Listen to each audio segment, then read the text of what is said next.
안녕하십니까. 저는 드디어 라스베가스에 도착을 했습니다. 오늘은 본격적인 CES 행사 전에 현재 라스베가스에서 가장 핫한 플레이스를 찾아왔는데요. 네, 이야 진짜 오진다.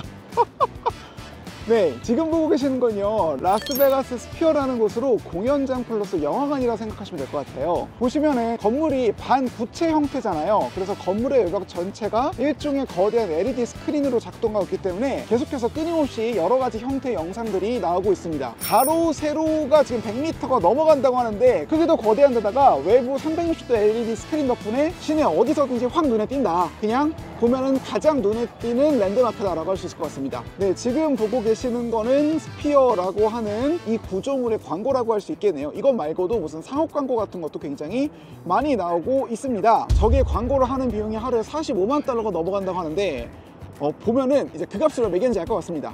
계속 보게 됩니다. 그래서 이제는 조금만 더 가까이 다가가서 내부 구조를 한번 바라보도록 할게요. 이 크기가 너무 커서 지금 카메라로 안 잡혀. 너무 커요 진짜. 네, 이게 지금 가까이서 보면은 대략 이렇게 보이거든요. 그래서 이 안으로 이렇게 쭉 가다 보면은 와, 약간 여기 보이는 이 점 같은 게 이게 LED 퍽이라고 이쪽에서 설명을 하더라고요. 쉽게 생각하면은 스크린의 픽셀 같은 거라고 할 수 있습니다. 근데 이거 조금만 더 확대를 하면 이게 LED 퍽 하나에 2억 5천만 가지 색상을 표현할 수 있는 다이오드가 48개씩 들어있다고 합니다. 그러니까 지금 눈으로 보고 계시는 이 조그만 점 있죠. 큰 점 말고 조그만 점 하나에서 2억 5,600만 가지 색상을 표현할 수 있다, 뭐 이렇게 나와 있고요. 이게 전체적으로 따지면 네, 좀 이게 너무 커서 안 잡히는데 이게 대략 우와 네, 대략 120만 개 넘게 가득 메워져 있는 수준이라고 합니다. 이게 이 LED 외벽의 너비가 54,000제곱미터 정도로 하거든요. 그러니까 진짜 어마어마하게 큰 사이즈라고 할 수 있습니다. 다시금 사이즈를 말을 안 할 수가 없는데 이게 직접 보면은 반구체 형태잖아요. 그래서 맨 아래에서는 이렇게 보이죠. 바닥이에요. 이걸 높이 이렇게 올려보면 와, 진짜 안 끝나. 우와, 네, 이렇게 해야 저 위까지 보입니다. 지금 저는 그래서 공연장으로 곧바로 이동을 하도록 하겠습니다.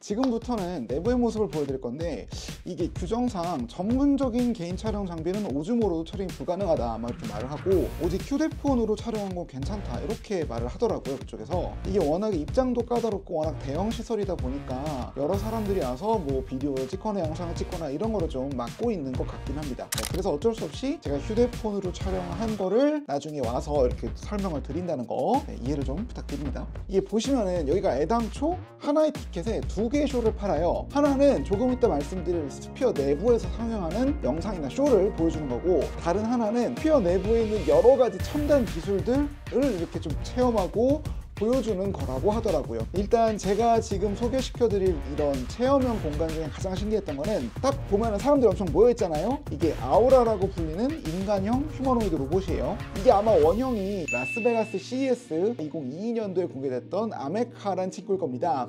영국에서 만든 건데 이게 유명해졌던 이유가 표정 근육이랑 이렇게 되게 정밀하게 표현을 해갖고 마치 사람 같다는 느낌을 많이 받았다, 뭐 이렇게 해서 이게 한테 되게 인기를 끌었어요.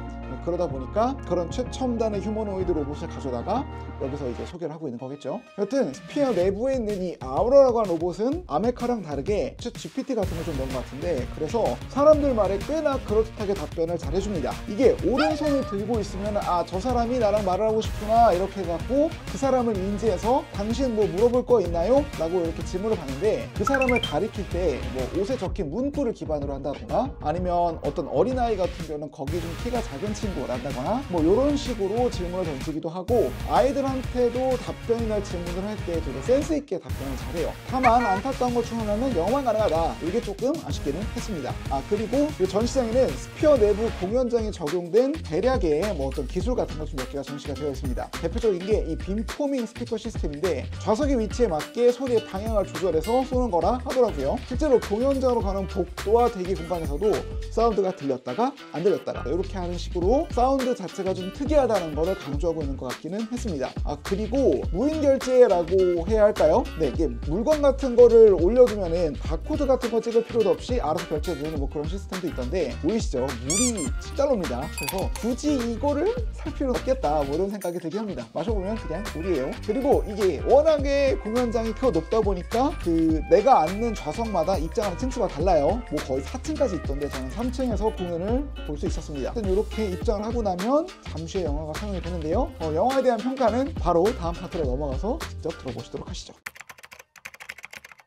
와, 지금 어떤 말을 해야 하지? 라고 생각이 들 정도로 진짜 너무나 엄청난 경험이었던 것 같아요. 제가 지금 너무나 놀래야 마음이 아직 가라앉지가 않아갖고 이걸 특별히 될지 모르겠는데, 그런 거가 있잖아요. VR 같은 거를 쓰게 되면은 시야각이라는 게 한정이 돼 있기 때문에 시야각 바깥쪽에 대해서 아예 까맣게 처리되니까 마치 물안경을 쓴 것 같은 효과를 준단 말이죠. 근데 얘는 애당초 VR이 아니라 그냥 눈 앞에 거대한 스크린으로 360도 쏟아붓기 때문에 아래 위 어디를 둘러봐도 그냥 말 그대로 현장 안에 있는 것 같은 그런 느낌을 줍니다. 경험의 그 자체는 진짜 엄청난 수준입니다. 이게 초반에는 작은 미생물부터 시작해서 뭐 바닷속도 보여주고 초원도 보여주고 동물도 보여주고 곤충도 보여주고 하는데, 이 모든 것들이 하나하나 정말로 눈 앞에 있는 것처럼 경험을 때려주고 말 그대로 4D 같은 느낌을 주는데, 우리가 영화관에서 보는 4D랑 비교가 안 되게 훨씬 좋습니다. 여기에 있는 영화 장면 중에 기구를 타고 날아가는 장면이 있어요. 주변 환경을 엄청나게 높은 곳에서 바라보는 듯한 효과로 찍어진 그림이나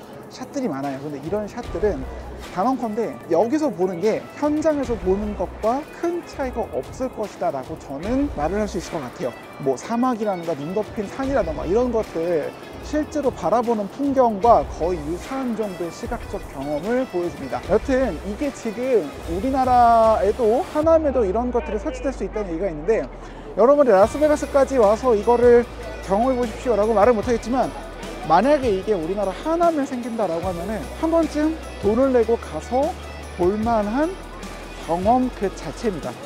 이거는 지금 말을 어떻게 끝내야 될지 모르겠네.